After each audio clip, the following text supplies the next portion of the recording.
नमस्कार. परमात्मा एक मानव धर्म परिवारमध्ये सर्व सेवकांच्या आणि सेवकिनीताईंच्या सर्वांच्या स्वागत आहे. आज आपण जे मानव धर्म परिचय हे पुस्तक आहे आपल्याकडे, त्यातून आज थोडक्यामध्ये 3 शब्दाद्वारे ते महान तेगी बाबा जोंधेजींनी आपल्या अल्पशब्दामध्ये ते थोडक्यात ते पुस्तकीद्वारे लिहिले आहेत. त्या पुस्तकीद्वारे मी आपल्याला सर्व सेवकांना थोडक्यात 3 शब्दाबद्दल माहिती वाचून सांगत आहोत. तरी पण सर्व सेवकांनी ऐका. 3 शब्द.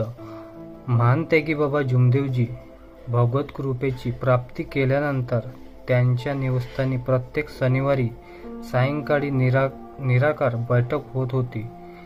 प्रथम कुटुंबातील लोक आणि नंतर जसजसे या मार्गाचे सेवक वाढत गेले तसतसे तेही या बैठकीला उपस्थित राहत असत. या बैठकीत बाबा निराकार अवस्थेत येत असत आणि मार्गदर्शन करीत असत.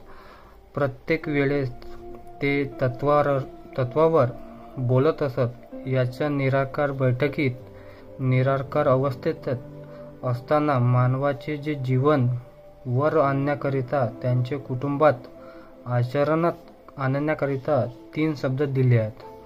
पहिला सत्य बोलणे, दुसरा मर्यादा पाळणे आणि तिसरा प्रेमाने वागणे.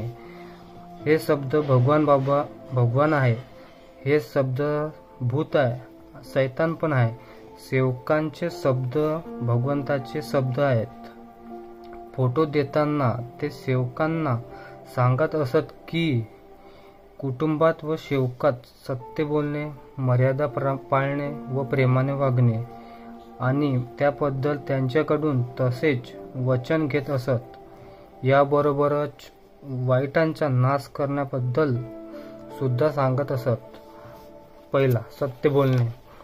सत्य म्हणजेच आत्म्यातून निर्भयपणे निघालेले शब्द.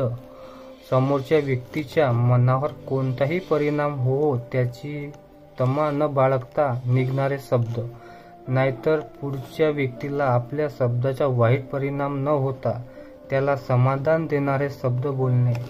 जे वारंवार बोलले जातात ते शब्द 90. हे सैराट खोटं बोलणे आहे. अशा शब्दामुळे मानवाची फसवणूक होते. मानवाच्या मानेवर जरी कोणी सुरी ठेवली तर सत्य बोलले पाहिजे. सत्य कटू असते पण परमेश्वराला प्रिय असते. भगवान के घर में देर है अंधेर नहीं या म्हणेप्रमाणे सुद्धा सत्य सुद्धा फार उशिरा कळते. या मार्गात कृपेची जागृत सत्य आहे. या मार्गात खोटे बोलणे वर्ज्य आहे. व्यावहारिक नियम काहीही असले तरी सत्यानेच व्यवहार केले पाहिजे. सत्य कर्माची भीती न मनात ठेवू नये, कारण त्याच्याकरिता भगवत कृपा नेहमी जवळ असते. सत्य परमेश्वराला आणि परमेश्वर सत्य आहे. सत्य बोलल्यामुळे कुटुंबात लोकांमध्ये मर्यादा असते आणि सर्व व्यवहार प्रेमाने चालते. मर्यादा पाळणे. बाबा सेवकांना नेहमी मार्गदर्शन करतात की त्यांनी आपल्या कुटुंबात मर्यादा पाळली पाहिजे. स्त्रियांनी पतीशी नेहमी मर्यादेने बोलले पाहिजे. प्रत्येक मानवाने मर्यादाशील असणे आवश्यक आहे. लहानांनी मोठ्यांशी वागताना किंवा मोठ्यांनी लहानांशी वागताना एकमेकांशी मर्यादा ठेवली पाहिजे. सेवकांनी सेवकांशी वागताना मर्यादाने वागावे. इथे मर्यादा म्हणजे सुशिक्षित, अशिक्षित किंवा गरीब श्रीमंत ही मर्यादा नव्हे, तो भेदभाव आहे. सर्व सेवक परमेश्वराला सारखे आहेत. बाबांनी सर्व पूजा बंद केल्या आहेत आणि एकाच परमेश्वराबद्दल सांगितले आहे. ही खरी मर्यादा आहे, ती पाळली पाहिजे. मर्यादा पाळल्यामुळे घरात आपसात प्रेम निर्माण होतात. त्यामुळे सर्वांना आयुष्यात सुख समाधान मिळते. एकमेकांशी प्रेमाची भावना निर्माण होते. त्यामुळे सत्य व्यवहार होतात. तिसरा प्रेमाने वागणे.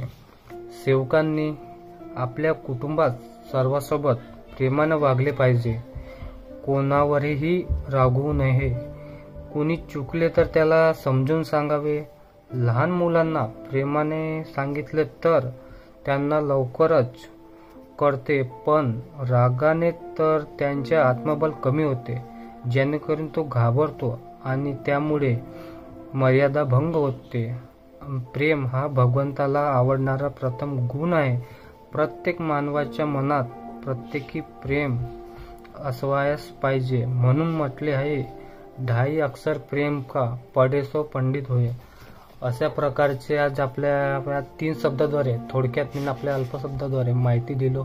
तर पण आपल्याला या आजच्या व्हिडिओद्वारे काहीतरी आपल्याला शिकायला भेटले असेल, त्यासाठी काहीतरी आपल्याला जाणून भेटले असतील. तर आपण मी एवढीच विनंती करतो की तुम्हाला सर्व सेवकांना या व्हिडिओला जास्तीत जास्त लाईक करा आणि शेअर करा आणि सबस्क्राईब करा. सर्वांना माझा नमस्कार.